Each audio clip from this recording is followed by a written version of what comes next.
critical because one of the major problems now that we're being confronted with is the garbage problem, not only in Metro Manila, but in other regions and other places. So the last environmental laws that I would like to share to you is the Philippine Environmental Impact Assessment.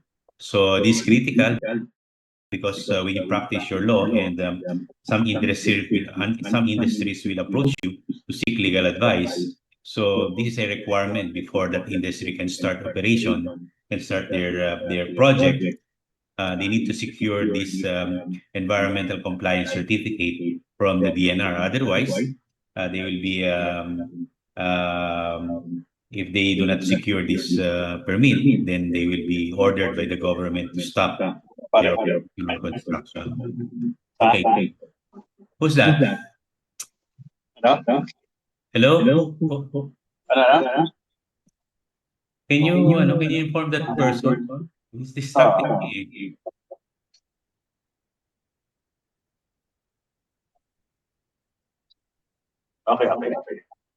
Okay. Who's that? Sir Ronaldo, pamute po.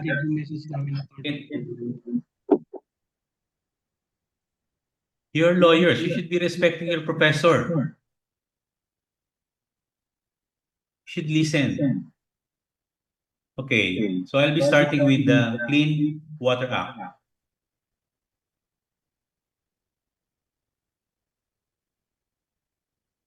Can you see my slides, class?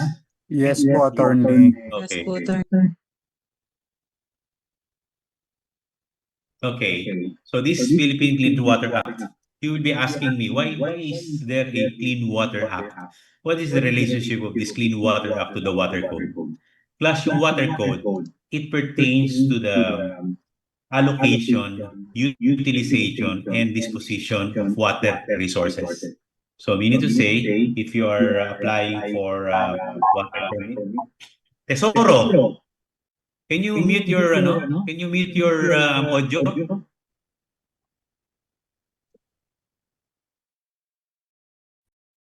Ronaldo Tesoro, can you hear me? Attorney, yes.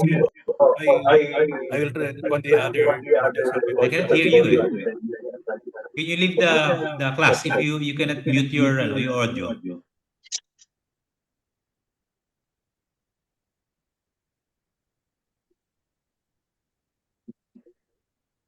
Okay. So water code pertains to allocation, utilization, disposition of water resources. Meaning to say, if you want to secure, if you want to use your water resources, you need to apply for a permit for utilization of the water resources. Water quality, clean water act, Philippine Clean Water Act on the other hand, does not pertain to utilization nor disposition of water. This pertains only to compliance in terms of water pollution. So meaning to say, if there is a violation of discharge standards, so you will be using the Philippine Clean Water Act. If there is violation or utilization of the water resource without securing permit from the regulators or from the government, then the law that will be applied will be the water code. So dalawa yan. So Clean Water Act only pertains to quality of water. So contamination, pollution, and discharges to the water body. Okay? Now,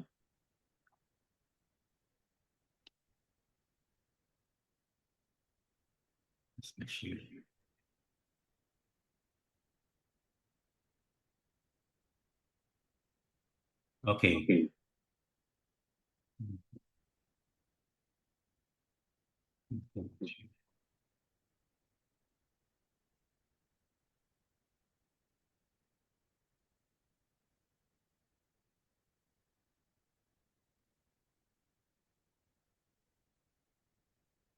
Okay. The Philippine Clean Water Act or Republic Act number 9275, as I mentioned, aims to protect the country's water bodies from pollution.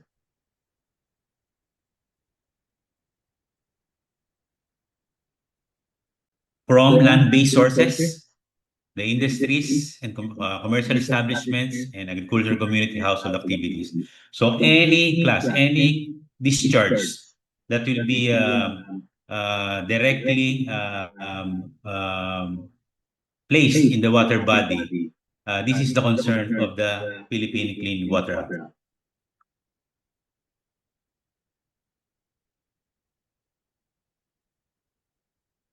Now, what is the objective of the basic policy of this Philippine Clean Water Act? The Philippine Clean Water Act was enacted to streamline processes and procedures in the prevention of control and abatement of pollution of the country's water resources. This simply means that when you discharge anything to the water body, kailangan may permission sa government. And then next, to promote environmental strategies. Anong mga instruments ang pwedeng ibigay dyan? One is the discharge permit. When you are, your company will be discharging any wastewater into the water body.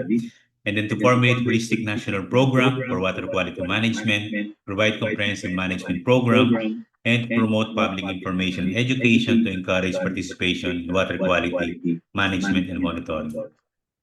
So this act shall apply to water quality, as I mentioned, I stressed a while ago, in all water bodies shall primarily apply to the abatement and control of pollution. This simply means that even if you are even if you are given permit class, the company is given permit. So that does not give that industry authority to pollute or contaminate the water body.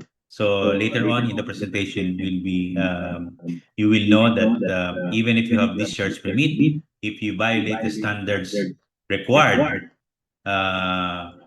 from the industry, then he can be that company can be penalized.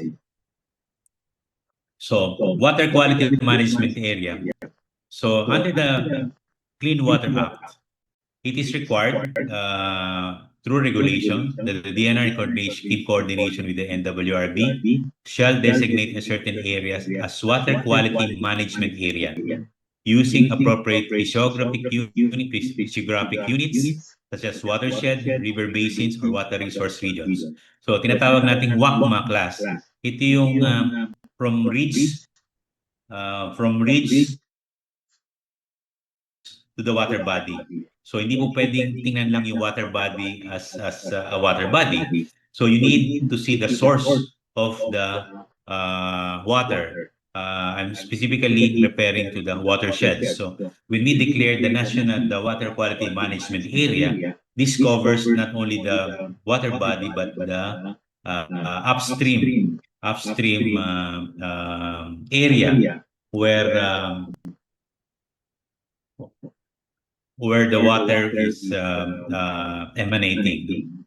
And then government by representatives from LGUs, government agencies, NGOs, water utility sector, and business sector. So yung water quality management area will be governed or will be managed by a water quality management area governing board. So ito yung mga board represented by the LGUs, national government agencies, NGOs, water utility sector, and business sector. Now, tatanungin sa akin class, how about sir the concessionaires? They are the one discharged providing us the water for utilization in the household. And then later on, itong mga water na binibigay sa mga household, ito naman yung nadi-discharge sa ating mga canals, drainage, and then ending up in the water body. So under the Clean Water Act class, there is a National Sewerage and Septage Management Program. This NSSMP addresses various national issues on sanitation and treatment and disposal of wastewater. DPWH shall prepare the NSSMP. So, ibig sabihin ito, like for example, class dito sa Metro Manila. Pagka nakita mo yung septage mo, di ba? Sino yung usually pinapahigop nyo ng mga septage tank ninyo? Usually ito yung mga malabanan, di ba? O usually naman, if you request the MWSS or the concessionaires, kung gusto nyong linisin yung septage nyo, ito for free. So ito yung ginagawa dito sa Metro Manila. But other areas outside Metro Manila, so yung LGU ang may role dyan. No? So the role of the LGU will enter into, one is to enter into joint venture with private sector for constructing, rehabilitating sewage and septage treatment facility, and shall appropriate land for construction of sewage and septage treatment facilities. So, class, if you will notice in the mga hotels, no, mga industries, mga companies, or corporate companies in this industries, so meron sila nag-generate ng wastewater nila. Pag sinabing wastewater, ito yung mga maduduming tubig sa paglilinis ng mga appliances nila, or sa maybe in the process of process ng kanilang product, they are using water. So yung end product na may tinatawag na wastewater, no? Ito itatapon na to unless they recycle the wastewater and then gamitin nila, linisin nila, and then gamitin ulit. But in some industries, dini-discharge na lang yan. So when they discharge, class, that industry is obliged to make sure that what they discharge is already a clean water. Hindi po pwede yung madumi pa. Otherwise, that is their responsibility. Magkaroon sila ng sarili nilang treatment plan. But there is also an option, class. Kung ayaw nilang magtayo ng sarili nilang wastewater plant or treatment plant, they can just connect to the pipeline ng concessionaires. Pag nakakonect na sila doon, and then the obligation now to treat the water will be transferred to the concessionaires or to the MWSS. So domestic sewage collection, treatment, and disposal. So for subdivisions, condominium malls, hotels, public buildings, and highly urbanized cities shall connect their sewage lines to the available sewerage system. So in this case, in Metro Manila, Maynilad, Manila Water, or MWSS, sila ang dapat yung puntahan. For non-HUCs, septage, or combined sewerage septage management system, ang LGU ang may obligasyon dyan. So effluent standards per industry sector. Class, when we analyze yung water quality, we're looking at different parameters. Tinitingnan natin dyan yung tinatawag nating BDO, BOD pala, BOD. Ito yung parameters ng bio-oxygen demand, no? Yung biological oxygen demand sa water. Usually, class, pag mababa na yung BOD natin, bumaba sa standard, ibig sabihin polluted na yun, wala nang nabubuhay na living organism. No? So effluent standard per industry sector, industry specific. So meron kami mga standard per industry, like for example, beverages, merong set of standards yan. O kuwari mo nun, quick service restaurants, yung mga Jollibee, McDo, meron kaming standards dyan na dapat nila i-comply. No? So itong standard na to, basic industry, pero based pa rin sa category ng water body na iyaano nila, natatapunan nila. So sa water body, meron tayong classification class. Tinatawag nating SSA, SB, at saka SC. No?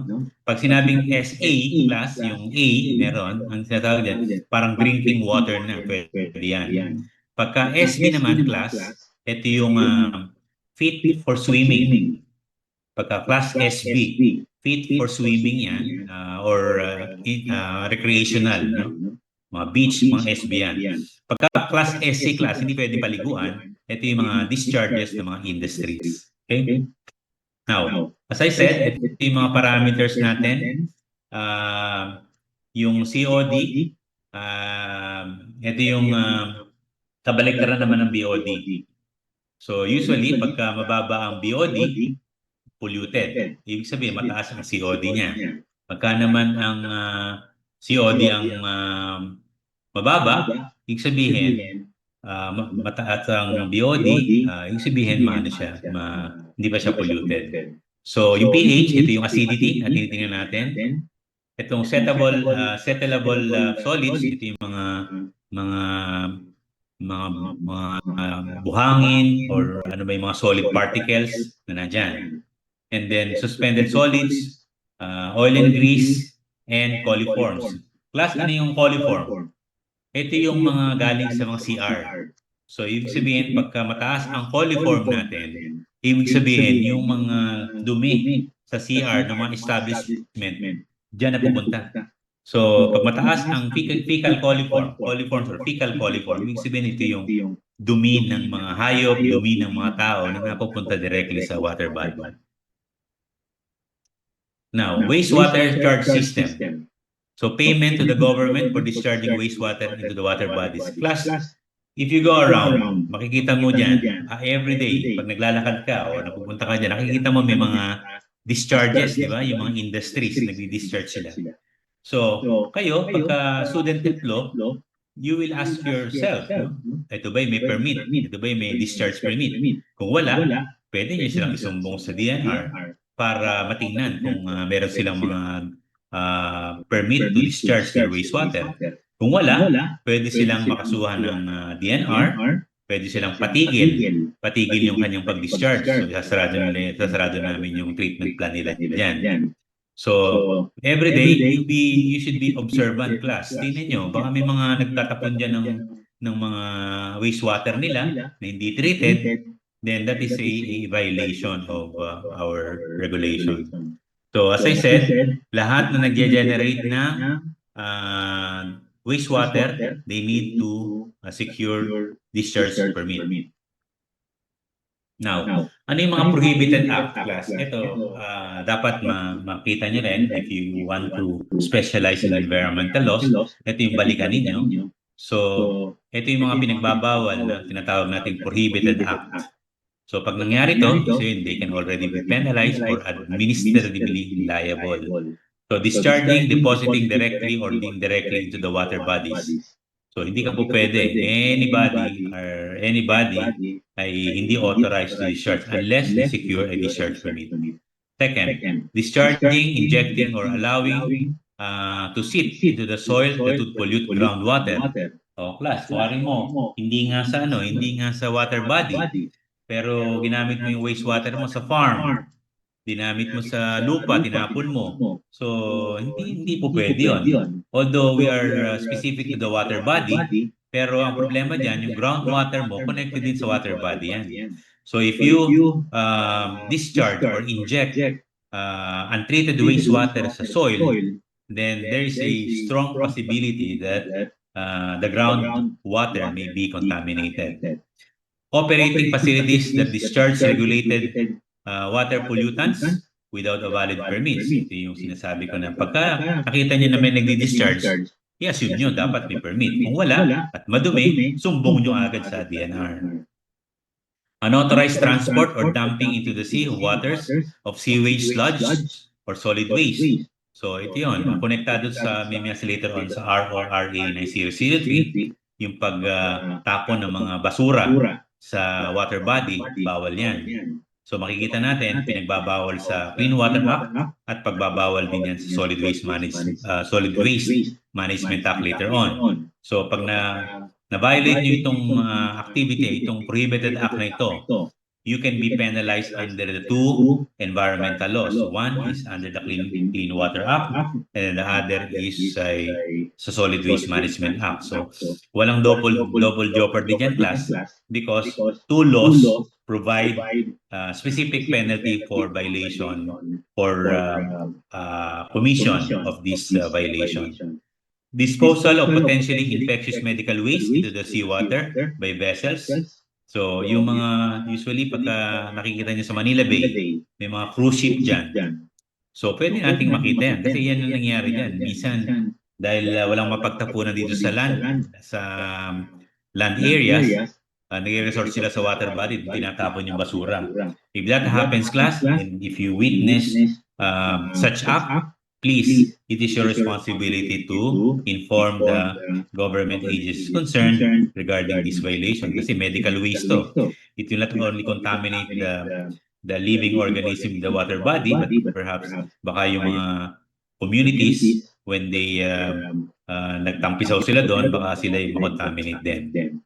And then, refusal to failure to submit a report, kasi minomonitor yan. If you secure a discharge permit class, kailangan nagkasubmit kayo ng regular reports sa government.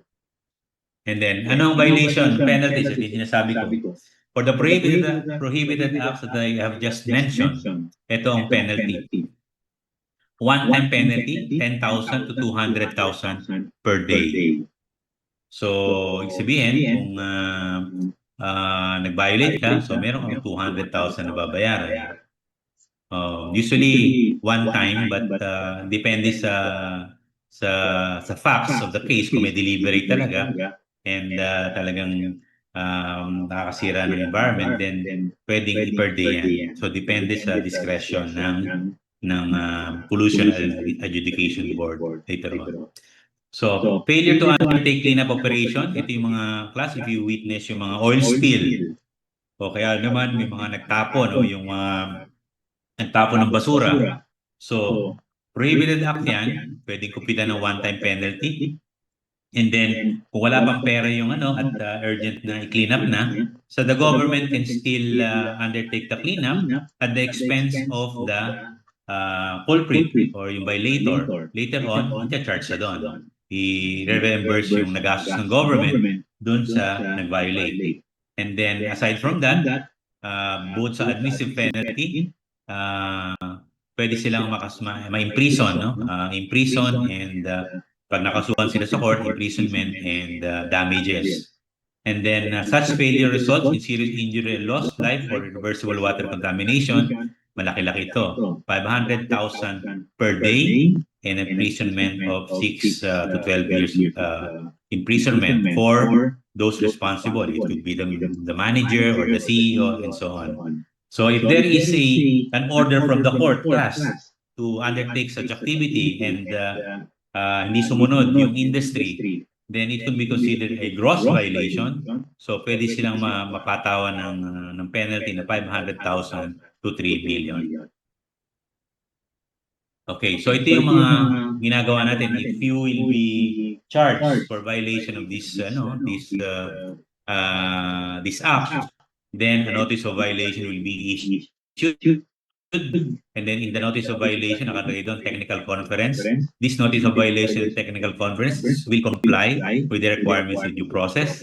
And then, di ba sila makakasuhan class? They will be given time to commit for them to comply with the NOV. Otherwise, kung hindi sila makapag-comply, given the opportunity for them to rectify they have done, then parang court na rin yung later on, mag-o-order ng court ng cease and desist order or whatever sanctions that may be available. And then failure of the company to comply with the commitments, yan, makakasuhan na sila. And then the regional offices will be the one to investigate, to issue the notice of violation ng Regional Office ng Environmental Management Bureau to class, hindi DNR, EMB to. And then if the company or the industry fail to comply with their commitments, given them opportunity to rectify what they have done, and then ang case sa PAB. So hindi na ang jurisdiction will now be transferred to the Pollution Adjudication Board. So hindi lang naman penalty, hindi naman puro stick na lang ang aming binibigay kung may nagbabiolate siya. For those complying with the environmental requirements, so meron naman din kaming carrot. So carrot and stick. So ito, for those may mga rewards kami binibigay, monetary or otherwise, binibigay natin to sa mga outstanding and innovative projects, technologies in water quality management. For example, kung mayroong industry dyan na talagang tinitreat nila yung wastewater nila, and then pinapaganda nila yung protect nila yung water body, na nasakupan nila or adjacent sa kanilang factory, then they can be given a rewards and recognition. So incentives, encouraging industries to implement self-regulation. So mas maganda sila, alam na nila. Meron kaming program sa DNR, yung Philippine Environmental Partnership Program.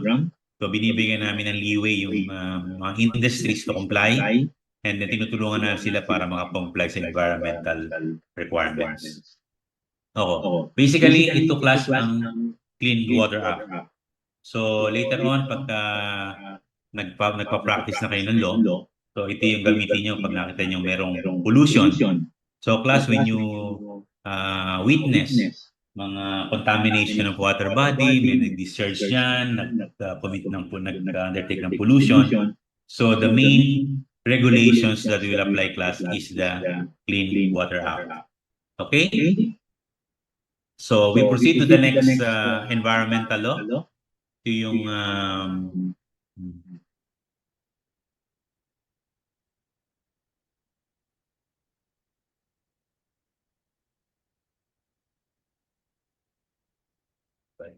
wait lang, ha? Class.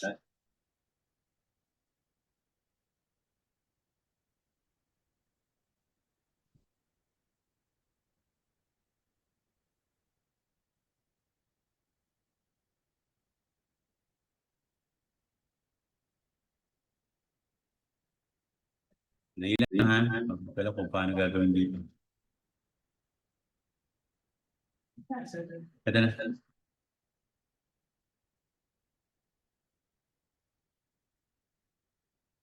So class, do you see my screen? Class, do you see my screen? Wala pa po, attorney. Dali lang, ha?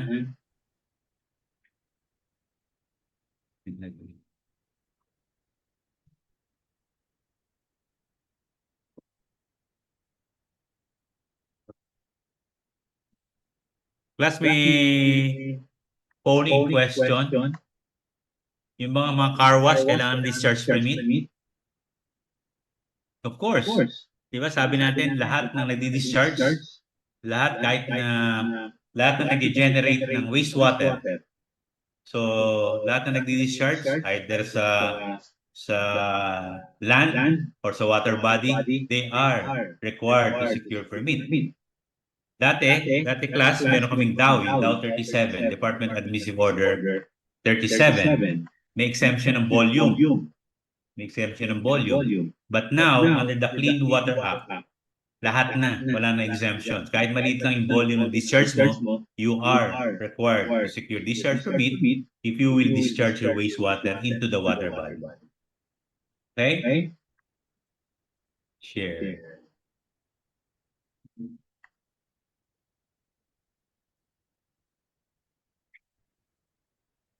Attorney, may question lang ako, quick question.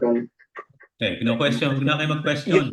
Yung mga environmental... Ano nyo na lang.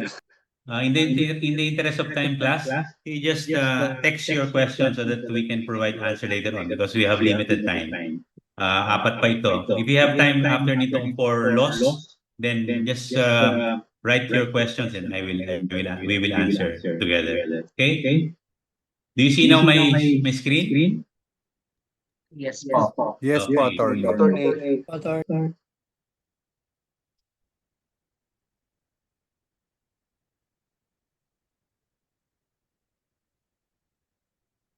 Okay. So the next environmental law na critical sa atin, very important. Di ba sabi nila, class, you can live mga 2 days or a month without water. Pero pag walang hangin, just a matter of seconds, siguro mamatay tayo. So that's the essence of this Clean Air Act. Just like yung water quality, itong Clean Air Act, ito naman yung sa air. So, ang sinasabi dito, so yung under the Republic Act 8749, the Philippine Clean Air Act of 1999, should provide a comprehensive air pollution control policy for all and other purposes.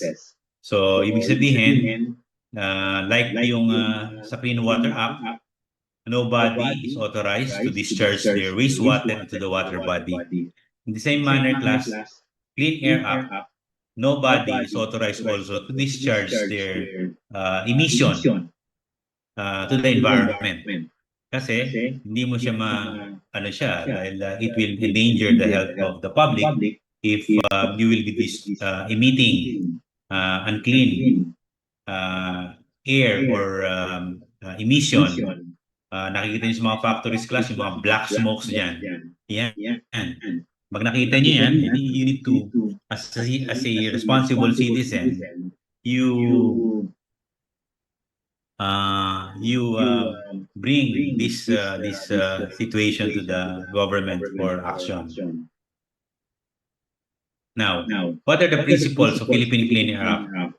So under this law, so we should formulate, the government should formulate a national program air pollution management, and then the government should focus on pollution prevention rather than control. And then formulate and enforce system of accountability, encourage cooperation and self-regulation. And then, of course, if you violate, then meron ding administrative penalty. So, pwede kayong mapatawan ng fines. And then promote public information and education. So, class, ito yan. Ito yung aming framework. No? So, the government will provide a standards. Hindi ito arbitrary class. Pinag-aaralan yung mga standards based sa normal emission na nangyayari sa isang proseso sa industry. For example, sa factory ng tela, so meron kaming standard yan, pinag-aaralan natin. Hindi lang basta arbitrary, magbibigay kami ng standard yan. So yung tinatawag nating standards that are reasonable for them to comply. Hindi na po pwedeng walang standard kasi mag-pollute sila na mag-pollute para kumita sila. Kasi class, when you comply with environmental laws, it requires resources din. May mga budget yan, may allocation. So that will be an additional cost to the industry. So yung standards na ginagawa natin sa government, dapat yan yung within yung reasonable and within capacity ng industry. And then meron kaming economic incentives like sa water, may mga reward system kami dyan. And then meron kaming support kung paano sila tulungan, anong mga technology ang available. So this framework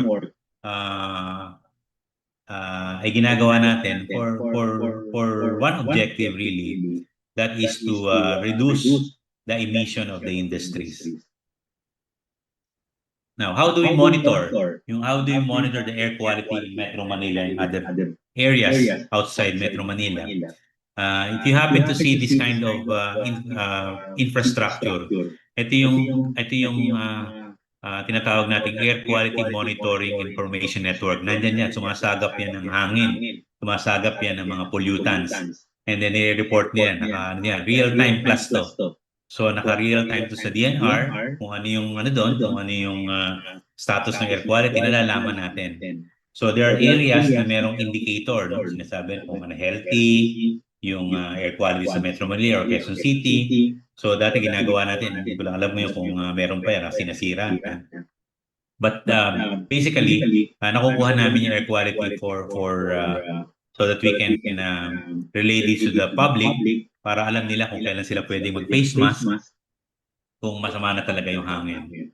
So these are nandito rin yung mga parameters, no? Like yung sa water resources, nandito rin yung tinatawag nating TSP, yung total suspended particulates na nandun sa nakasuspend sa air. Nandun yung tinatawag nating particulate matter class.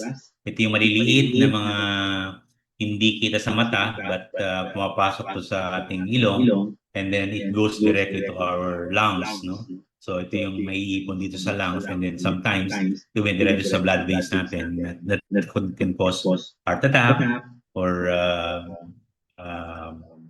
pneumonia, or dito sa bronchitis natin, sa sa katawan natin. Now, so designation of airsheads under the Clean Air Act class, meron din kaming designation ng airsheads. Kanina, sabi natin sa water quality, yung water quality management area. Itong designation ng airshed, ito naman din yung parang if you happen to know yung what is watershed. Yung watershed, yung pinanggagalingan ng water, di ba? From the mountains, sa watersheds, and then pababa sa water body. Ito yung mga airshed. Ito yung mga lugar kung saan may mataas ang pollution, nandun yung airflow, nandun yung mga wind patterns. So, tinitingnan natin yan. So, ito yung airshed. So, usually dito nag-accumulate yung mga air pollution. Kaya minomonitor namin yan. Ito yung dinidesignate namin ng airshed so that we can plan on what to do with the status of air quality in that particular area. So, like the Clean Water Act, meron ding governing board ng airsheds, DNR, local government, people's organization, NGOs, and private sector. So, ang Clean Air Act class, ang responsibility nitong Clean Air Act ay pinapasa sa dalawang ahensya ng gobyerno. So, ang DNR at saka ang DOTC, particularly the Land Transportation Office. So, for stationary sources class, for example, industries, factories, anong mga factories na nagkaroon ng research ng air pollution. So ang jurisdiction niyan ay sa DNR, stationary, sabihin naka-station, hindi nagmo-move, no? So pagka ang industries nagkakaroon ng emission, they are required to secure emission permit. And then kung mag-violate sila ng standards natin based on volume and toxicity of emissions, we prescribe yung imposition ng fines or ng fees. So, but the objective of this, objective nitong charge system ay to encourage industries and motor vehicles owners to at least abate and reduce and prevent pollution. For mobile sources class, ito yung umandar, mga kotse, cars, ganyan-ganyan. So, ano to? Sa LTO to. So, may mga penalty rin sila. May mga vehicle registration, may mga, di ba, pag nagpa-register kayo class ng kotse nyo, di ba may mga emission na sinasabi na fee, emission fee. So tinitingnan kung yung smoke na galing sa engine ay compliant dun sa standard ng set by the government. Kami nag-set ng government ng standard, DNR, and then sinusunod ito ng LTO. Tatanong niyo sa akin class later on, sir, paano yan? Mobile sources sa land at saka stationary. How about yung mga aeroplano at saka yung mga nasa seas, oceans, yung mga barko. Pasok ba dun sa Clean Air Act? Kasi yung barko, pag nakita mo class, merong mga emission din yung barko, di ba? Eh, syempre, yung aeroplano, meron ding emission yan. Question, is this part of, or is this are the violations of this vessel and then the aircraft within the purview of the Clean Air Act? So my answer is no. Kasi the Clean Air Act only pertains to stationary and mobile sources, land mobile sources. For aircraft and vessels, it may be covered by other laws, no, but not Clean Air Act. Now, ito yung may mga air quality management fund, no? Para ma-implement natin yung batas. So ang sources ng fund ay funding ay fines and damages. Ini-impose natin yung mga fines, kumuha tayo ng pondo diyan. And then proceeds from licenses and permit. So may mga emission fees, and then donations, endorsement of grants are welcome. So itong nakukuha nating pondo nito, ginagamit ito class sa restoration and rehabilitation of the affected areas. As I mentioned, yung airshed, no? So ano yung mga plano natin, dito natin kinukuha yung pondo. Then containment of removal or cleanup operations. So sabi natin kapag merong, for example, may mga problema sa emission, kailangan nang i-address na yung pollution. So kung walang pera pa yung industry at na kailangan ng urgent ng i-address yun, so dito muna tayo kukuha ng pondo. But later on, subject to reimbursement by the offender. And then this fund is also used for research and enforcement kasi meron kami mga smoke belchers, di ba? Meron kami nanguhuli. Yung mga LTO nanguhuli ng mga smoke belchers. So dito natin kinukuha yung kanilang mga operations. And then technical assistance to relevant government agencies. Okay. So mobile sources, ito yung ginagawa nating mga activity.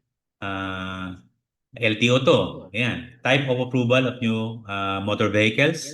So, titingnan natin kung makita nyo may bago. If you have a new car class, makita nyo sa windshield, meron dong DNR, Certificate of Concurrence. Meaning, nakapasa siya sa standard. So, sa ngayon, ang engine nyo, ang ini-emit niyan ay standards ng Euro 4. Euro 4 sa gasoline yan. Pag Euro 2, hindi po pwede. So, pagka walang tatak ng DNR yan, ibig sabihin yung kotse mo hindi pwedeng i-register sa LTO. And then emission test. So, pag nag-register kayo, kailangan may emission test kayo. Dahil kung hindi kayo papasa, hindi rin kayo mariregister. And then roadside inspection and apprehension, may mga biglaan, yung mga bus. Meron kami daladalang mga mobile equipment namin, tinitingnan namin kung pumapasa sa emission test yung mga bus. Kung hindi, pwedeng ma-impound, pwedeng ma-confiskan ng government. And then for stationary sources, ayan, meron kaming you are required to secure permits. Tawag niyan na permit to operate. Tinitingnan namin kung yung emission ay pumapasa sa standard. Ngayon, kung hindi pumapasa sa standard class, again, kagaya ng sa Water Act, the regional office will be issuing a notice of violation and technical conference conducted para to comply with the due process. Administrative lang naman ito class, hindi naman ito parang court. And then for evidence, doon na pag meron kaming nakasuhan na sa Pollution Education Board. So gumagamit din kami, nagka-accredit din kami ng third-party source emission test firms. Kasi hindi naman natin kaya lahat sa government, kami yung mag-stock sampling. Kami yung pupunta sa pinaka-stock nila, kami pupuha ng sample doon. Mahirap naman. So, we engage third-party source emission testers or firms para kumuha ng mga sample para matingnan natin kung pumapasa sa standard. And then, ito, magandang issue to class. Remember, sa under the Clean Air Act, di ba may mga basura later on, makikita natin later on, bawal ang incineration. But incineration, pag sinabing incineration, ito yung burn process. Merong non-burn process. Pag burn process class, ang ibig sabihin nun, mga incineration, yung apoy, yung fire, directly hit the object. No, sinusunog yan, fire. Pagka naman non-burn technology class, mga state-of-the-art non-burn technologies, ito yung mga microwave, mga pyrolysis, ito yung autoclave, walang fire to, heat lang, heat. So, ibig sabihin, pagka ganun ng sitwasyon, wala siyang emission. And kung meron mang emission, it can easily comply with the air standards. Okay. So, sa fuel standards class, meron din participation dito. Although, the jurisdiction for fuel belongs to Department of Energy, but we are also prescribing standards for gasoline. Kasi kung ano yung gasoline at kung ano yung diesel man, this affects yung emission ng vehicle. Like for example, fuel parameter or gasoline, dapat yan may 35% aromatic or benzene or less than sulfur, etc. and so on. So these are technical things, but I just want to show you kung paano natin ginagawa. And then, for programs and milestones, so ito, based sa ating air quality monitoring na pinakita ko kanina, we measure yung TSP, yung total suspended particulates. So yung Clean Air Act guideline value natin is 90 microgram per normal cubic meter. Ito yun, yung unit. So ang standard is sabihin natin 100, yung blue, 100, yun ang standard. Ay, di pala yung pula, yung 90. Pero tingnan nyo, medyo yung TSP mataas lalo na kung may mga, for example, may construction, ito yung mga alikabok eh. So kita mo yan, bumababa or tumataas. Depende kasi suspended yan eh. Usually class, ang experience natin yan, kung mataas ang TSP, Pero pag umulan naman at bumagyo, nalilinis naman kasi nawawash out yung mga suspended particulates dito sa air. No? And then, ito yung mga sample ng mga air quality, ambient air quality stations. Class, when we say ambient, ito yung mga general na air quality conditions sa isang area. So hindi lang particular dun sa industry, no? Lahat, tingnan natin kung lahat ng sources nandyan pagka sinabi nating ambient, no? So we cannot just pinpoint isang industry ang nagpo-pollute because there are a lot of sources then dun sa within the area ng mga air pollution.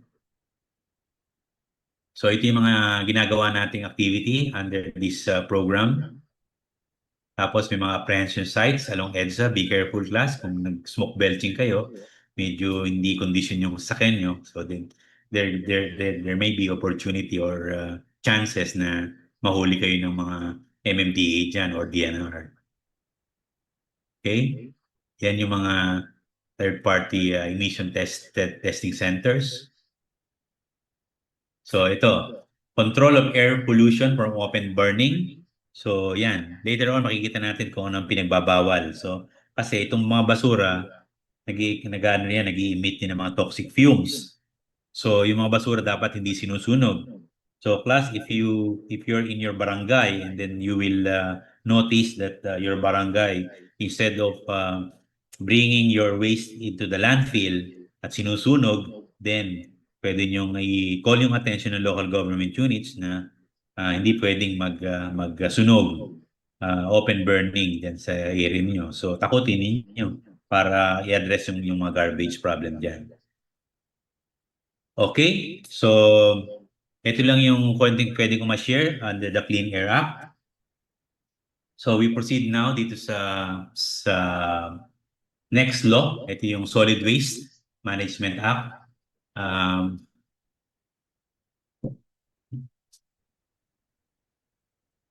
Yan lang. There.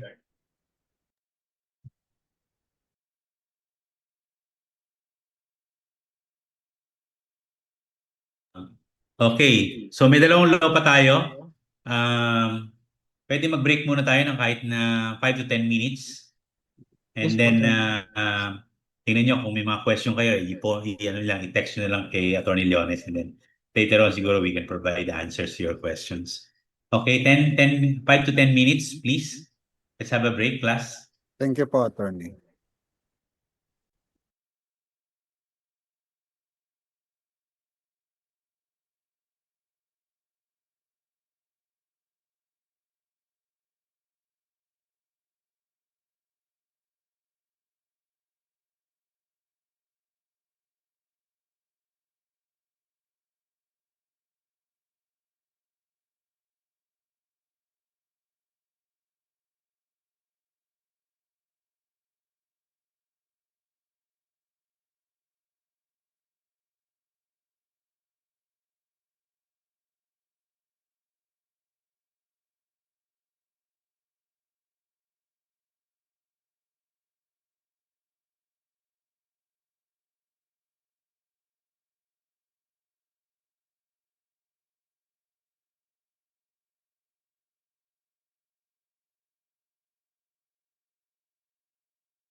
Can we resume class? Yes po, attorney. Can you see my slide? Yeah, we've seen your screen already, attorney, but the slide is, Hindi pa I pala. think, minimized. Ayan, can you see my slide now? Yes, attorney. Okay. Yes po, attorney. Okay, very good. So, we have discussed a while ago yung Clean Air and Clean Water Act. So, the third law na di-discuss natin ito yung Ecological Solid Waste Management Act. Kumbaga sa yung linggo natin, itong Clean Air and Clean Water and Solid Waste, magkakapatid dito. They are all related because that pertains to pollution, because these laws pertain to the quality of the environment. No? So kaya kanya-kanya lang jurisdiction. So for ecological solid waste management class, the main player here is not the government, but the local government units.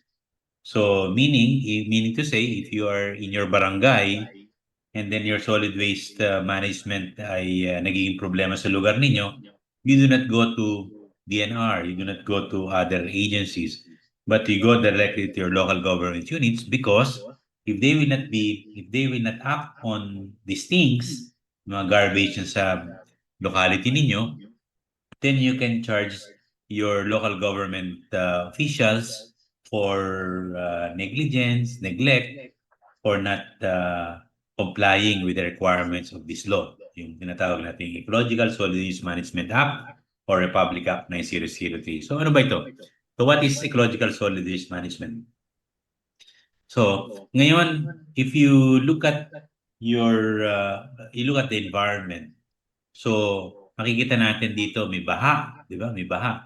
Not because there is failure sa mga flood controls, ano? Sa mga dahil na sa mga corrupt individuals, but basically the floods are sometimes caused by improper waste disposal. No? Makita nyo sa isang picture, nakita nyo yung mga basura na sa kanal, tinatapon lang sa labas. So ibig sabihin, when the rain comes, wala nang labasan ang tubig. So ang result is baha. Now, sa solid waste, sinasabi ko kanina, dapat hindi sinusunog, bawal magsunog. So may mga proper disposal ang dapat, no? So if you improperly dispose your waste, nakaka-apekto to hindi lang sa water body but sa air and then sa environment, sa ating temperature, no? So it may cause, no, it may contribute to the climate change. No?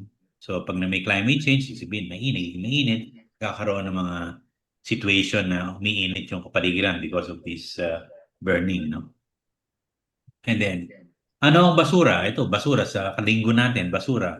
Waste is anything that arises from human animal activity that are normally discarded as useless and unwarranted. If there is lack of education, lalo na kung mga ibang mga mamamayan natin, kung di sila educated, they will just consider na lahat ng mga hindi na ginagamit basura. But if you will look at yung carefully itong mga basura, there are waste that still has value. No? So ito yung ginagawa natin. Yung mga tinatawag natin ng unwanted and useless, yan, pwede nang i-discharge na dispose yan. But some of our waste, no, especially coming from the household, may value pa tong waste na dapat natin pwedeng gamitin pa. Okay? Now, saan ba nagsisimula ang basura class? So we know that wastes are originating from our household, industries, schools, offices, agricultural, and then hospitals. So every sources of the waste, no, merong there is a corresponding management na pwedeng gawin. No? So lahat itong nanggagaling dito nagko-contribute sa what is we call waste. To be particular, ito yung tinatawag nating mixed waste. Pag mixed, sabihin halo-halo na yan. wala ng category. Now, so ano nangyayari sa atin? As I said, pagka hindi natin na-educate yung ating mga mamamayan, so usually tinatapon lang nila yung mga household waste nila, hinahakot naman ng basurero, and then ikakalat dito sa mga lugar, mga dump site, or yung mga iba naman, dahil may principle tayo ng tinatawag natin NIMB, yung NIMB, yung not in my own backyard, no? NIMB. So tayo, gusto natin, malinis yung kapaligiran natin, tinatapon natin sa mga kapitbahay natin. Baka mo silang magdumi, tayo malinis. Pero totoo nun, we are also contributing dito sa sa degradation ng ating environment because we do not manage properly our waste, no? Dinidiscard lang natin, ilalayo lang natin sa atin. And then, ayan, may mga info, kasama ba rito ang basura mo? Sabi nila, I remember one time sa TV, meron class na sinasabi, ang basura mo na tinapon mo ay babalik din sa'yo. So later on, if we do not really manage properly our waste, so there will come a time na baka itong mga basura bumalik sa atin. Kung di man basura, baha ang maabutin natin. And then, as I said, magkakapatid dito yung Clean Air Act, Clean Water, and Solid Waste. Dahil pagka hindi mo na-manage ang basura class, then there will be a ground and surface water contamination, there will be flooding, there will be air pollution, and release of greenhouse gases. Ito yung related sa climate change, wherein yung ating greenhouse gas kumakapal sa atmosphere, so hindi na makalabas yung init, so natatrap na dito sa ating mundo, kaya nagiging mainit ang ating temperature, no? And then of course yung bad smell ng mga basura natin. And then health impacts, kung may mga basura, syempre nandyan yung mga langaw, daga, no? na kakibat ng basura. And then trivia class, what is the volume of waste generated natin? Sa nationwide, sabi nila tons per day in nationwide, 30,000. Mali dito, class. Because this figure was in mga 5 to 10 years pa ang figure na ito. But now, class, our generation of waste, nationwide, class, is now from 30,000. As of today, ang waste generation is about 61,000 tons per day. So kung convert mo, class, yan, mga ilan yan, mga ilang 6-tonner truck ang everyday ng kumukuha ng basura. About siguro mga 10,000 trucks siguro yan. Everyday, ang kumukuha ng mga basura. Marami-rami yan. No? And then in Metro Manila alone, sabihin mo na lang ng mga 16 to 20,000 tons per day. No? And then what is the composition of the waste class? So akala nyo lang yung mga pang-household, but ito yung mga nakukuha natin. In every cleanup na ginagawa ng mga civil society and the government, we are inventorying composition of the waste. So nakikita natin ang pinakamalaking type ng basura ay yung nanggagaling sa household. Yung food and other organic, it comprise about 50%. So plastics, 25%. Glass, mga 3%. 12%. Paper, 12%. Glass, 3%. And then metals and so on. So yung residuals class, if you look at this figure, itong pie chart na ito, ang dapat mong itapon lang dyan, class, sa landfill or properly disposed, itong tinatawag na 4%. Ito lang yung residual. When we say residual, class, ito na yung talagang useless and unwarranted. But if you look at this, no, siguro yung special waste na 1%, pwede mo rin yan. But hindi siya pwede sa landfill, class. Yung special hazardous waste, before you dispose it finally to the landfill, class, there is a need for treatment. Itong special hazardous waste na 1%. For metals, it can be recycled. For glass, 3%, it can be recycled. Paper can be recycled. Plastic can be recycled. Foods and other organic waste can be used. Maybe for compost, or and so on. So, kung titingnan mo, ang pwede lang dapat nila, if we can really properly manage our waste, no? And then we can apply yung tinatawag nating 3 R's, yung recycling, reuse, and recover. So, ang problema lang natin talaga sa basura dapat natin ay mga 5% lang. So, out of the 61,000 tons that I mentioned a while ago na everyday na generation of waste, 5% lang nun dapat ang pupunta sa landfill. But because we do not know how to manage our waste, so lahat ito napupunta doon. So, can you imagine the value that we can make use of when we adopt this recycling and reuse and recovery of this waste? May mga pera tayong makukuha dyan, plus. Now, what is Ecological Solid Waste Management Act? Ito yung first law na napirmahan ng ating Pangulo, si President Gloria Macapagal-Arroyo, in 2000. This law was approved in 2001 and then took effect in February 2001. You can only imagine, class, na masyado ng obsolete ang batas natin because may 2001 pa. Ang tagal na. A lot of things that happened already. May mga technology na tayo. Itong ecological solid waste, ang tinitingnan dito ay landfilling, MRFs. We are not talking about technology na pwede nating ma-adapt. Sabi nila, bawal nga daw, but because of the dramatic increase of generation of waste, perhaps it's high time to revisit this law and perhaps we can make use of new technologies to address these garbage problems. Ang problema nating, class, wala tayong technology sa Pilipinas. But if you look at other neighboring countries natin, we look at Singapore, we look at Korea, we look at China, Japan, they're all using incineration to address their waste problem. And then, incidental to the addressing of the waste, they also generate energy out of this waste. So if we can only adopt this technology, perhaps we can also address our waste and then improve the lowering of our electric bills using these resources. So if we can only, sabi ko kanina, hindi lahat pwede sa landfill. Ito yung tinatawag nating SWM, yung Solid Waste Management Hierarchy.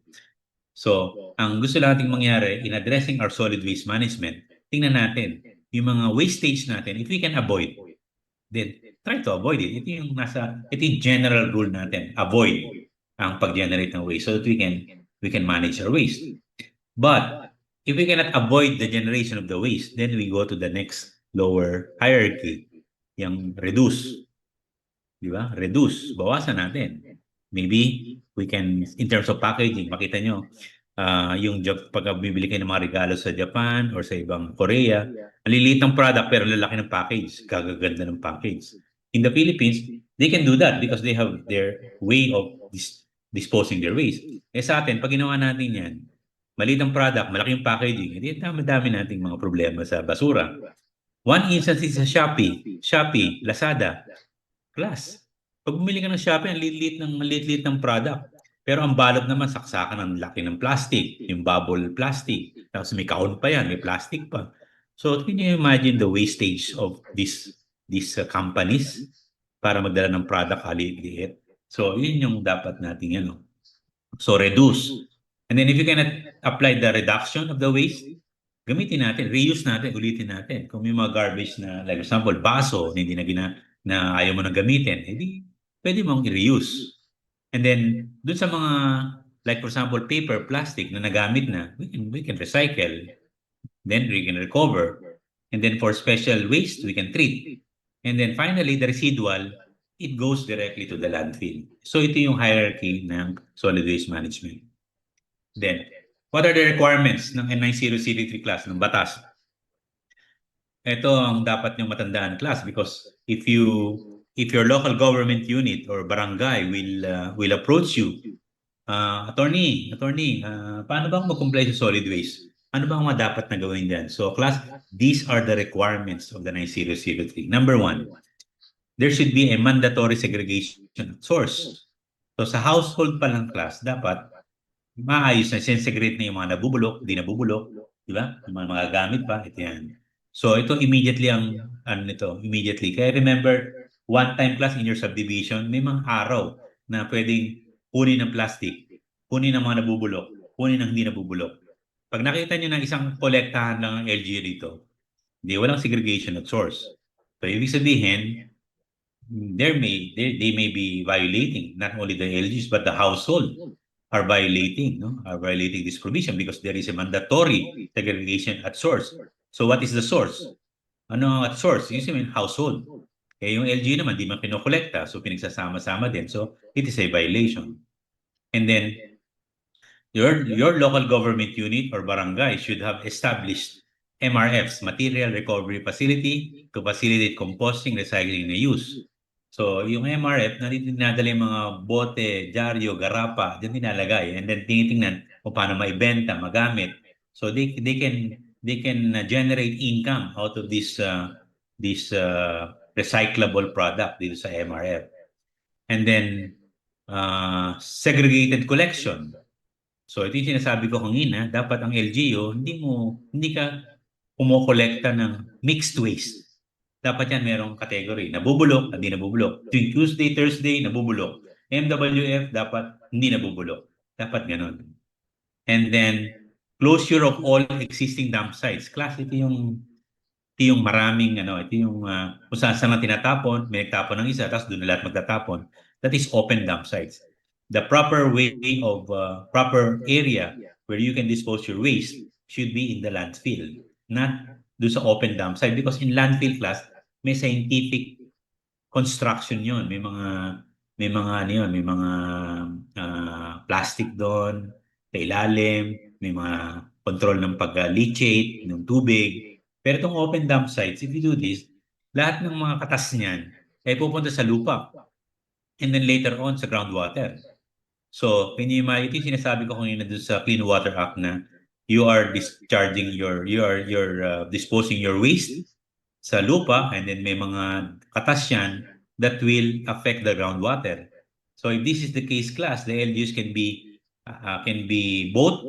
charged under the Clean Water Act and under this 9003 because these laws prescribe penalties and imposition of the fines. And then all LGUs, dapat 2004, nag-ship na sila sa controlled dump site. Kasi yung open dump site class, ang process yan, open dump site, open yan. And then, bago sarado yan, kinokontrol muna kasi hindi po pwedeng i-manage mo. Dahil control muna, ilalagyan ng iayos muna. Mamanage, talaga ng soil para hindi maging malangaw. Hindi lang basta-basta i-close yan. Dapat may process na required yan. So, LGUs should within 3 years, dapat mag-shift na yung mga open dump site nila into controlled dumps. Since 2004 pa dapat. Kung meron pa silang open dump site yan at hindi controlled, violation yan. And then environmentally sound disposal, landfilling, treatment. So ito yan. Since dapat starting in 2006. But sad to say, class, based experience namin, there's still a lot of LGUs who have not complied with these requirements. Now, ito yung mga sample ng classification ng waste under Republic Act 9003. Compostables, recyclables. Ayan, compostable, ito yung mga nako-compose, organic, recyclable, dyaryo, and so on. Bote, special waste, mga pintura, etc. And then non-recyclable, yung mga useless and unwanted na sa landfill nila.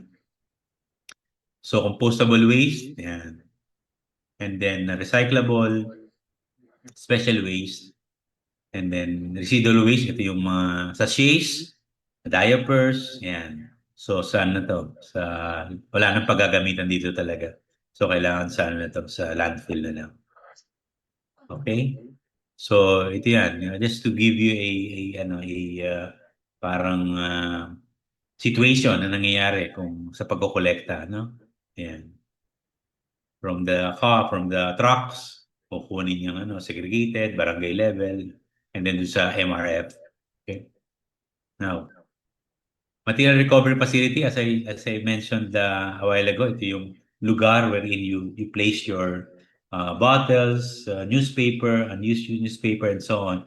And then you look at yung recycling process, kung may recycle. Mga iba, ang ginagawa nila, yung mga plastic, sinasama nila sa semento, pot, yung mga iba naman, yung mga sesto pack, ginagawa nilang pong bag, etc. So ito yun, dito ginagawa yung sa MRF. So ito yung status ng material recovery facility natin. So nag-increase na yan.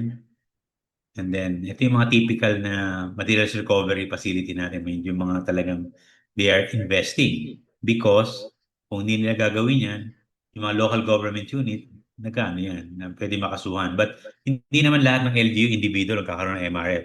It can be arranged yung through clustering class.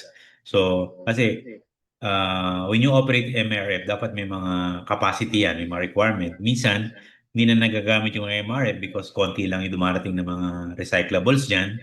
So, what normally ang ginagawa natin dyan, we encourage other LGUs to para mag-cluster sila so that they can operate a centralized material recovery facility. So, meron din silang mga mobile MRFs. So, ito yung mga possible na ginagawa nila out of plastics, ginagawa nila ng mga new products. Okay?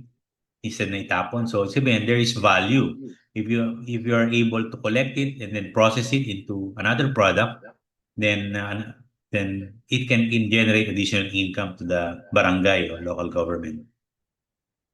Okay? Okay? So, yan. So, yan, yung mga bricks, ginagawa nila. May plastic yan na nilalagay.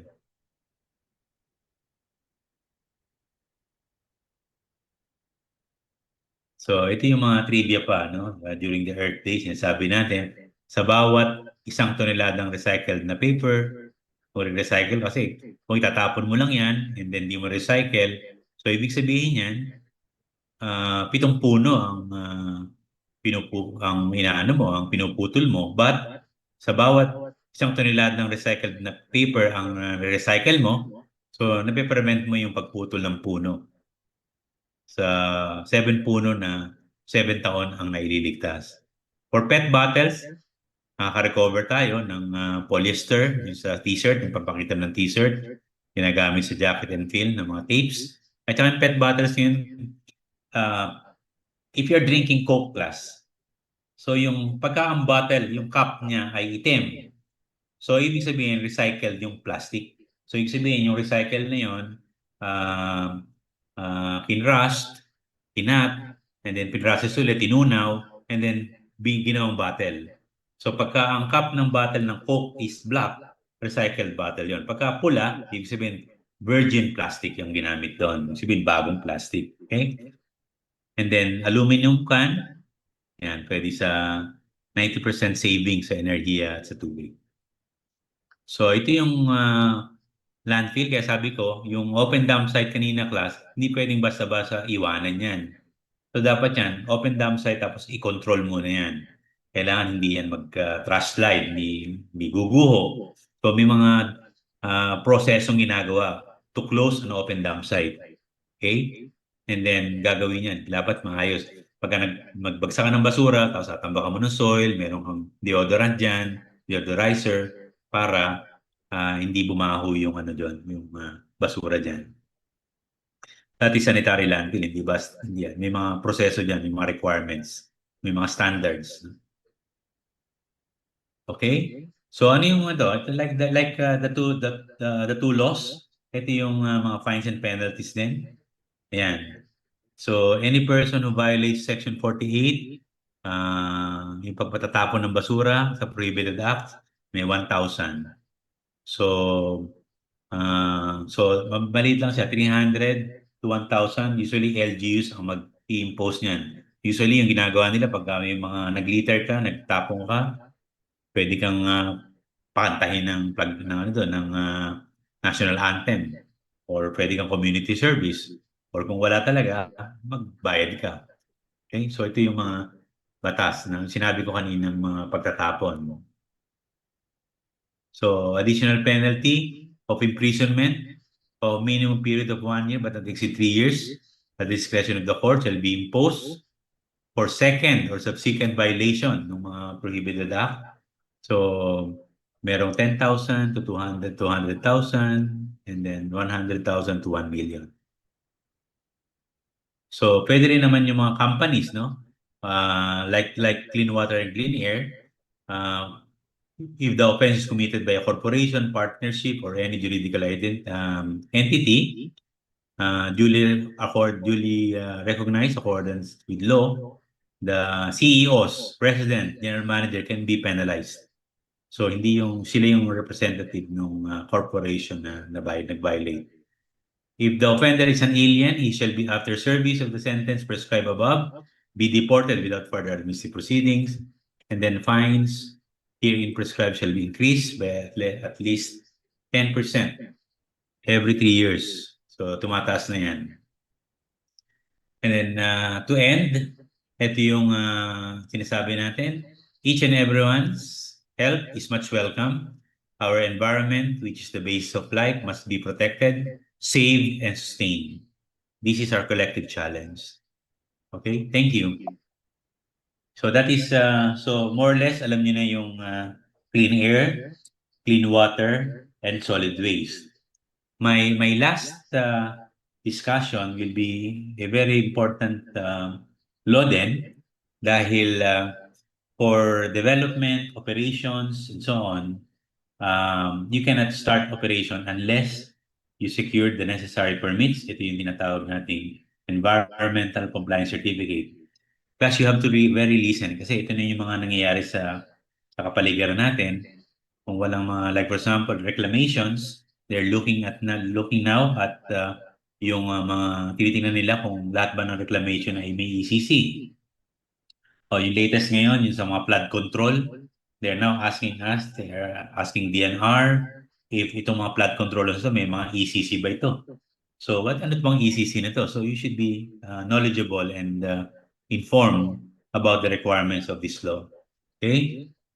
Okay. Let's see here. So my last presentation will be the Philippine EIS system. Ito yung environmental impact assessment law na required sa bawat industries or companies or development na ginagawa. So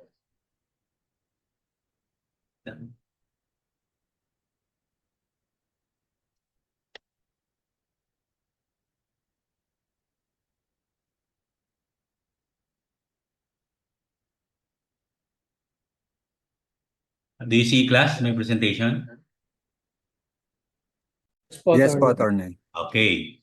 So my last law will be the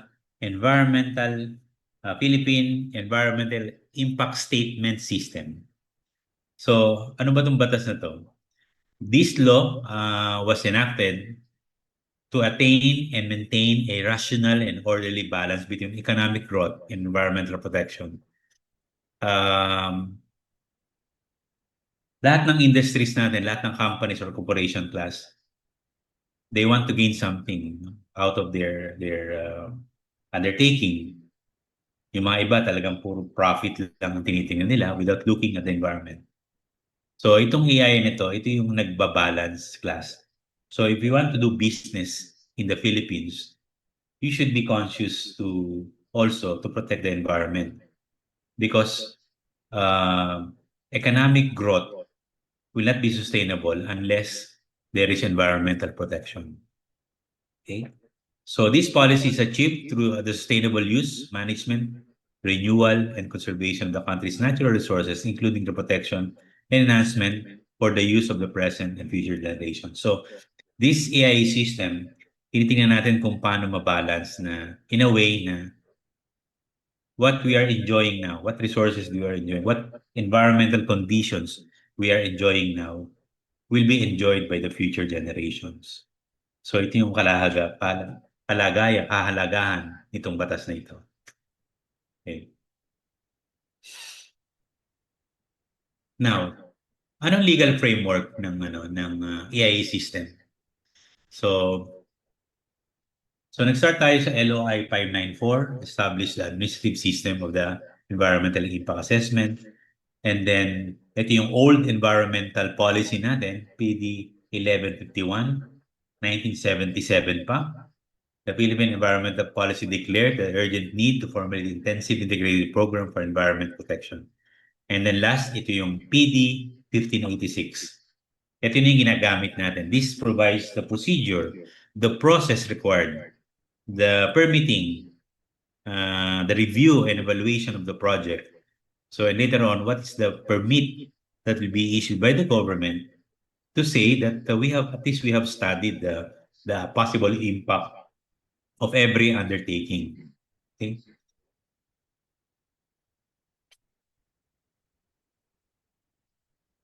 So, itong ating PD 1586, may mga amendments tayong ginawa dyan. So, Dow 21 series of 1992, which devolved the review evaluation of projects located in the environmental critical areas to DNR, to EMB, and introduced the concept of social acceptability and public participation in the EIS system. And then strengthen the streamlined EIS process, introduce review fund, eligible preparers, the environmental guarantee fund, and the monitoring team. So ito lang yung dagdag para ma-enhance yung PD 1586. Now, ano ang scope ng EIS system? So the Philippine EIS system. The EIS system has two coverage. Dalawang nahasakupan ng EIS system. Ano yan? So, meron tinatawag tayo on your right. If you see the slide on your right, ito yung coverage. Ito yung tinatawag nating ECA at saka ECP. Ano ba itong ECA? Ang ECA, ito yung environmental critical areas. So, the project or the activity may not be detrimental to the environment. But the problem there is that that activity may be located in a critical area.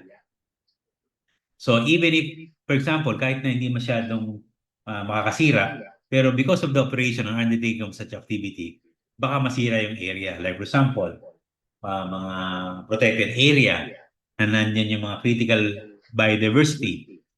Pag nagtayo ka dyan ng mga, for example, isang factory, kahit na wala naman siyang masyadong sa environment, epekto, pero yung as a process, yung process niya, kasi hindi naman siya critical, no? Area lang tinitingnan mo. Baka masira yung area, baka masira yung maapektuhan yung mga biodiversity doon dahil critical area. Okay? On the other hand, pag sinabi naman nating ECP, regardless of whether it is located in a critical area or not, but because of the process involved in the project, say, for example, mining, for example, smelting plant, for example, waste-to-energy project. So yung process niya merong very critical in a sense that it can really affect the environment, the surrounding environment. So regardless if it's located in a critical area, but we're looking at the critical project. Okay? So for ECA, ang requirement ng process dyan dapat ay IEE. Isasubmit mo IEE. Initial Environmental Examination. So ito, brief description lang, ano ba yung area, ano yan. So, masubmit yan sa regional office ng DNR. Ang ECP on the other hand, hindi siya IEE lang, simpleng report. Pag sinabing Environmental Impact Study or Statement, pinag-aaralan kung ano yung proseso. Tinitingnan nyo ano yung mga possible na mga effects sa environment and then tinitingnan kung pwede pang ma-mitigate. O kung maganda man yung process, pwedeng ma-enhance. So kung merong dun sa ECP, critical project, ay merong proseso na talagang we cannot really avoid having a destruction or degradation of the environment, then ECC, later on, yung binibigay kasi natin yan, ECC, Environmental Compliance Certificate. So that critical project will not be allowed to operate. We will not be issuing an ECC for that project. So in effect, matitigil. Hindi pwedeng tumuloy. So ganun ka-critical yung Philippine EIS system natin. It can do or undo. It can stop or go signal dun sa mga projects. Like for example, reclamation. Without an ECC, you cannot reclaim. Di ba? Without an ECC, you cannot construct dams. Without ECC, there's no flood control. Yan. So, yan ang kahalagaan nitong system. Isang on the other hand, on your left side naman, makikita mo rito, Philippine AI system not covered. Non-coverage, secure ka ng permit. Usually, pagkaroon mo sa akin, class, sir, non-covered na nga eh. Non-coverage, ba't kailangan pa ng ECC dyan? Or kailangan pa ng document non-covered? That you're correct. Pag not covered ka, hindi ka na kukuha dapat, di ba? However, there are industries who are securing loans or due diligence nila. Gusto nilang malaman kung talagang required ba silang kumuha ng ECC or not, no? So, ganito, kaya nag-i-issue kami ng certificate of non-coverage. Dahil kung hindi ka wala kang proof or evidence to show na hindi ka covered ng EI system, hindi ka kukuha ng gagawa ng EIS, hindi ka magsasabi ng IEE. So, for non-coverage, ito lang kailangan mo. Describe mo lang kung ano yung project mo. Tingnan mo lang kung walang impact talaga. Like for example, tatanim ka lang ng puno dito, gagawa ka ng barangay hall, lit-lit lang naman, wala namang impact yan. So, certificate of non-coverage yan. Kasi baka mag-question sa'yo, kailangan mo ng ECC yan because under the law, all developments, horizontal, vertical, all developments, dapat may ECC. Ikaw, nagtayo ka ng barangay hall dyan, o nagtayo ka ng MRF, kailangan mo ng ECC. So, you can argue, argue with those telling you to secure ECC. No, of course, wala akong hindi ako covered niyan. Meron akong certificate of non-coverage. So, yun ang difference. So, coverage, non-coverage, and then coverage, ECA, tsaka ECP. Now, ano ba yung mga environmental critical projects? Sabi ko kanina, hindi yung mga non-heavy industries, no? Smelting plant, waste to energy, so yan. Non-ferrous metal industries, yan. Annual rate capacity equal to or greater than 30,000 metric tons. Tapos, iron and steel mills, petroleum and petrochemical industries, siyempre, malaking impact niyan, sumabog yan, o may mga emission yan, no? And then refineries with the designated capacity, 30,000 barrels of petroleum per year, petrochemical industries with annual rated capacity, yan. ECP yan, environmental critically projects. Critical project, ibig sabihin, sa process pa lang, may kita mo na yung impact niya sa environment. Another ECP example is mining and quarrying projects. Bakit? Siyempre, sisirain mo yung land use, sisirain mo yung forestry doon. Mag-offshore mining ka. Gagawa ka ng cement plant. So, mga critical projects yan. Extraction of oil and gas. So, these are really critical projects that needs to undertake an environmental impact assessment. So, forestry project, logging, blackboard crates, construction, or pulp and paper mills, extraction of mangrove products, cutting or gathering, grazing projects, dikes and fish ponds development. Pwede yan ng ECPs, may mga effects sa environment.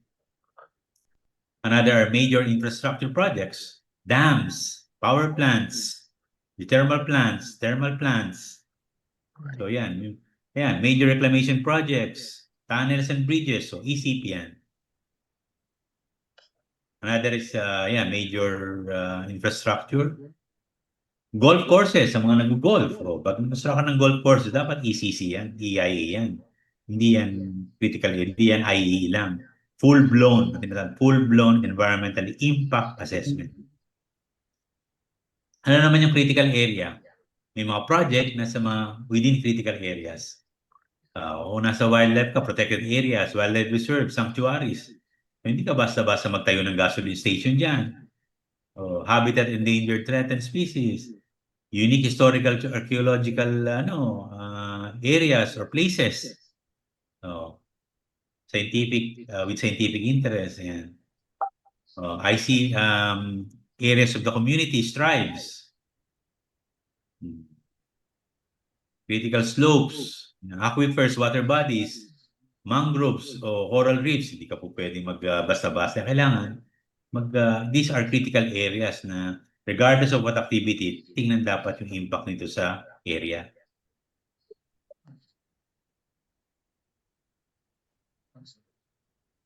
Okay? So ito yung process natin. So ito yung process na ino-observe natin, determination of coverage. So tinitingnan muna yung project, may acceptability, and then kung pasa criteria, activity not covered by EIS, titingnan, o CNC lang. And then if the project is ECP or ECA, kailangan na pasok siya sa EIS system. Kung not covered naman dito, ito yung mga process flow, class. O yan, project, may mga ganyan requirements. And then, pagka project na ganito, project not covered by EIS, CNC lang yan. Covered ng EIS system, project covered, so kailangan niya ng full-blown environmental impact statement or assessment. Pero kung mga ECA lang, IEE ang kailangan. Okay, so as I mentioned, ito na yung mga non-covered. Pagka hindi siya pumasok sa ECP, ECA, CNC siya.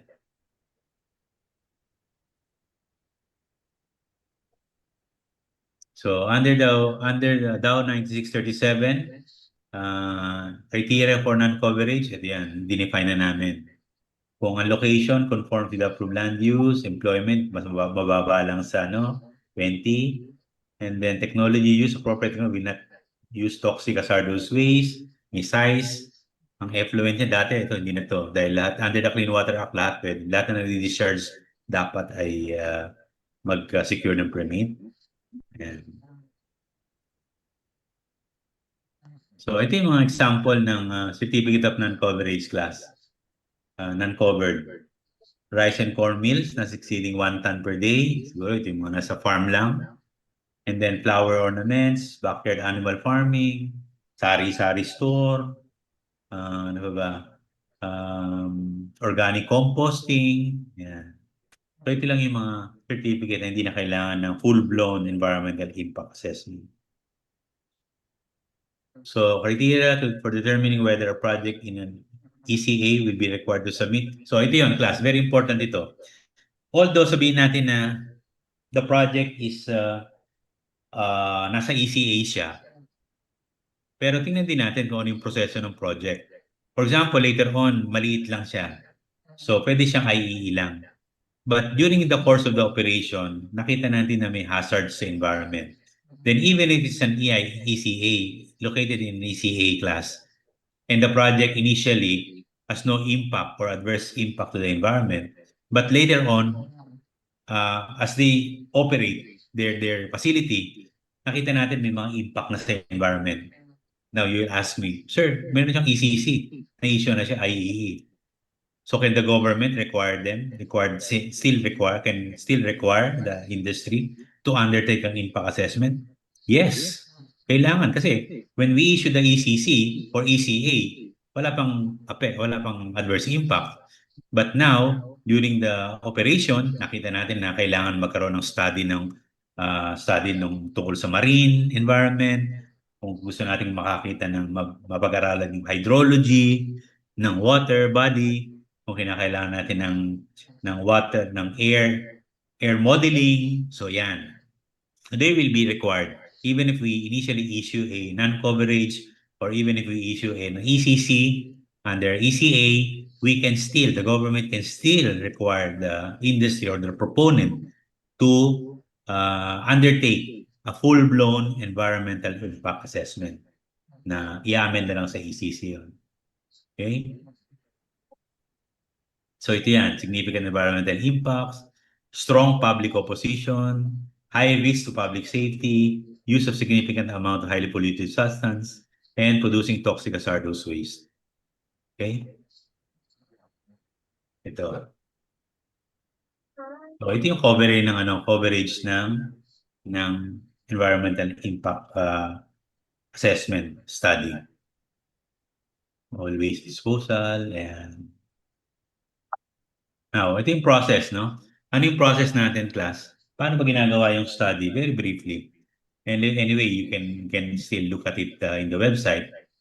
Pero usually magkasubmit yan ng basic information sa Environmental Management Bureau. Magre-request siya ng scoping. Pag sinabing scoping class, initial ito. Ano yung ito yung na-issuehan na parang pa-amend. Ito na pala yung process na yan. But initially class, ano ba nang sabi niyo? Initially, ito yung steps pala. Ito na pala. Sorry. Steps in securing the EIA system. Ito yung pagka-amendment. Ibang ano yan. Ibang ano yan. Ito na yung magsasubmit ka ng report. Amend mo na. Yan. Sa EIA yan. But ito yun ang mahalaga, class. Steps in securing an ECC. Of course, number 1, determine if the proposed project is within EI system. Kung ECA ba yan, ECPs or not covered. If not within the system, CNC. If covered, ECP, EIS, EMB, and then ECA, IEE, and then ECC. If the project is covered by the EI system, kasi by the ECP, mag-request na ng scoping. Class, ano yung scoping process?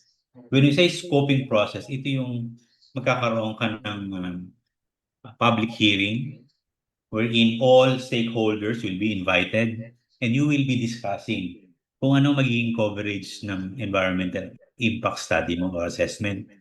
So lahat ng possible adverse impacts that may be experienced or realized during the operation, sasabihin dyan, ilalagay na lahat dyan. And then, these issues and concerns will be consolidated. And this will now form part as the coverage of your EIA system, AIA. So, pag nag-scoping ka, ito na yung coverage. So, pagka ginawa mo ng EIA, later on, kung may mga kailangan, may mga issues pang lumabas, hindi na kasama kasi ito na nag-scoping ka na kasi otherwise, pag in-entertain mo yung mga other issues, hindi ka na matatapos ng EIA process. So, doon pa lang sa scoping, dapat naka-define na class kung anong coverage ng EIA assessment mo.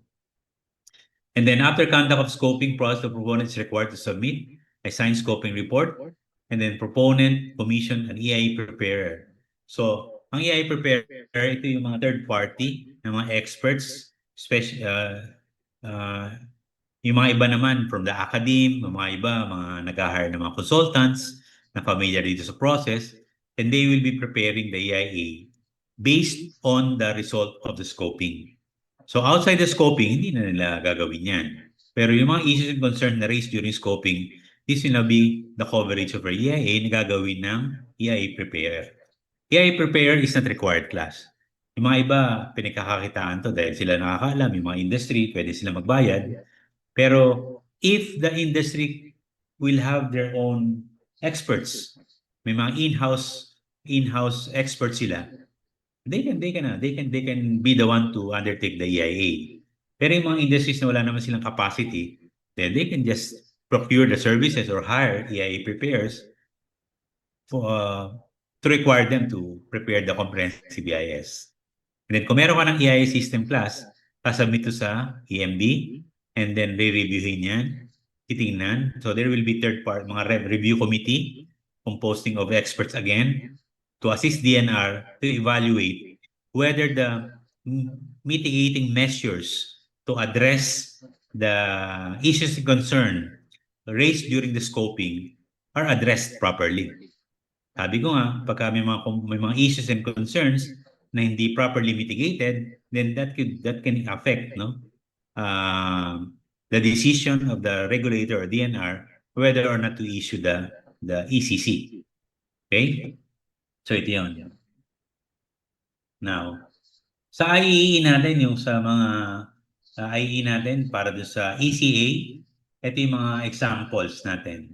Gasoline station, tourism project, rice and corn, mga activities na hindi naman siya pollutive, but it just so happened that they are located in a critical area. So ito yung mga kailangan magsabit ng IEE. So from the IEE, tingnan kung kompleto na, may mitigation measure din dyan, and then re-reviewin, And then kung okay naman, then ECC will be issued. No? So, ano yung sasabit ngayon sa DNR? Yung ginagawa ng proponent, preparer na EIS, ito yun. Ito yung sasabihin sa DNR. Ito yung magiging basis ng pag-i-issue ng ECC ng government. So, ano ba naman yung EIS document na yan? Project description, yung scoping report kasi para hindi maghahanap yung DNR kung ano pa yung mga issues and concern, they can always argue, the proponent or the preparer can always argue na ito lang po yung scope, ito lang po yung coverage ng aming study, yung scoping. Then based on environmental conditions, impact assessment, environmental management plan, proposal for environmental monitoring and guarantee funds. Ito, dati kasi wala ito. Wala itong environmental guarantee fund. Ano ba ito class, yung guarantee funds? Remember niyo yung Mark Copper class? Yung Mark Copper dito sa Marinduque. So may ECC siya, pero wala siyang guarantee funds, environmental monitoring guarantee funds. Meaning, yung pondo na pag-monitor, walang pera para dyan. So usually government ang magbabudget dyan. Tapos yung guarantee funds naman, in case there will be accident, like for example sa Mark Copper, walang guarantee funds. So isabihin, nahihirapan na i-rehabilitate yung area. So as innovation for this policy, nagkaroon ngayon ng Environmental Monitoring Fund and Guarantee Fund. Environmental monitoring so that this amount will be created or established by the proponent or the industry. Meron silang bangko dyan, account para dyan, na sila magpopondo ng pag-monitor ng mga activities nila. So usually yung tinatawag nating multi-party monitoring team, yung MMT, diyan kumukuha ng operation para i-monitor yon. And then yung guarantee funds naman class, ito yung ini-establish na account ng proponent or ng industry. Usually, ang 5 million muna ang initial dyan, and then every year tumataas yan. This guarantee funds serves as a budget or allocation to be used if there will be accidents that will happen. Dito na kukunin para hindi na naghahanap pa kung may aksidente. Hahanap pa ng pondo paano ma-address, paano ma-address yung pollution, etc., etc. So, these guarantee funds will ensure that in case of untoward accidents, or problems later on, meron tayong ready fund to address itong mga issues and concerns as a result of accidents or untoward incidents. So, mga supporting funds, supporting documents. Ito, accountability statements. In the ECC class, ito rin, kailangan yan,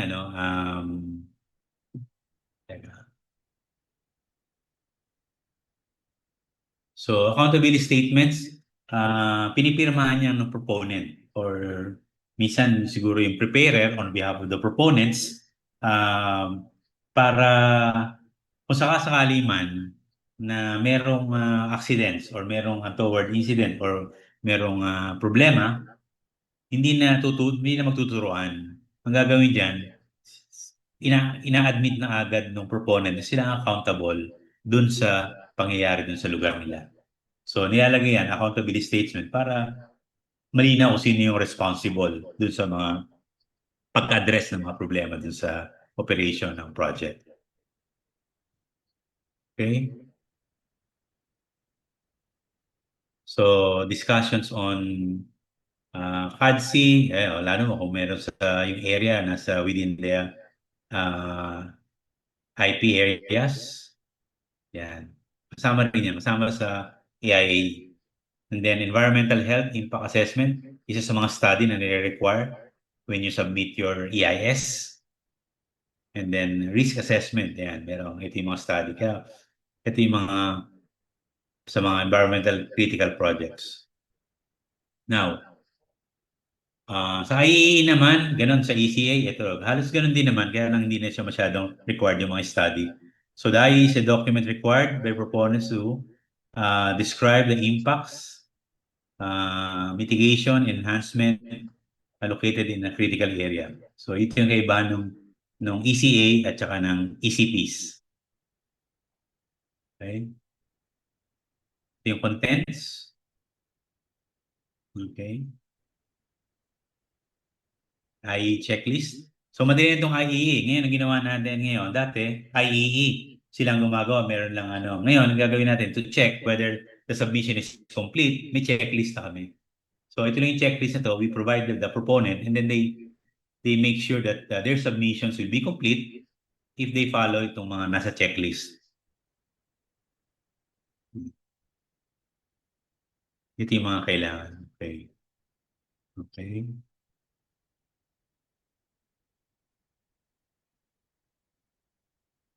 Yeah. So after the process class, if you have submitted your EIS, the EIS was subjected to a review by third party, by the DNR, by the EMB, and may mga private sector na nag-review dyan.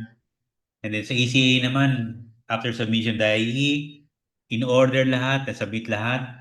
Then the final act of the government is the issuance of the what we call the Environmental Compliance Certificate or ECC. The document is issued by the DNR Secretary certifying that based on the EIS or in the case of ECP or based on the IEE submitted by the proponent in cases of ECA, the proponent and the preparers as reviewed by the EIA Review Committee, ito yung mga third party and third party experts, the proposed undertaking will not cause significant negative impacts. Or if there is negative impacts, then the mitigation measures are adequate to address the negative impacts, that the proponent has complied with all the requirements of the system and is committed to implement its approved environmental management plan in the EIS or mitigating measures in the IEE. So itong ECC na ito yung final imprimatur ng DNR na at least nag-undertake siya ng process to make sure that their undertaking or their project is compliant with environmental requirements, which includes including mga vital studies at pinapakita rito na nami-mitigate naman. Pwedeng i-mitigate. If the negative impacts cannot be mitigated, then there is a probability that the ECC will be denied. So ito yun. Okay? So that's all ang tungkol sa EIA. So today class we have discussed yung 4 major laws. So ito na yung pinakamagandang magandang you can now open your audio because ako naman na magtatanong sa inyo ngayon. Dahil marami pa kayong hindi nakaka-recite. So I hope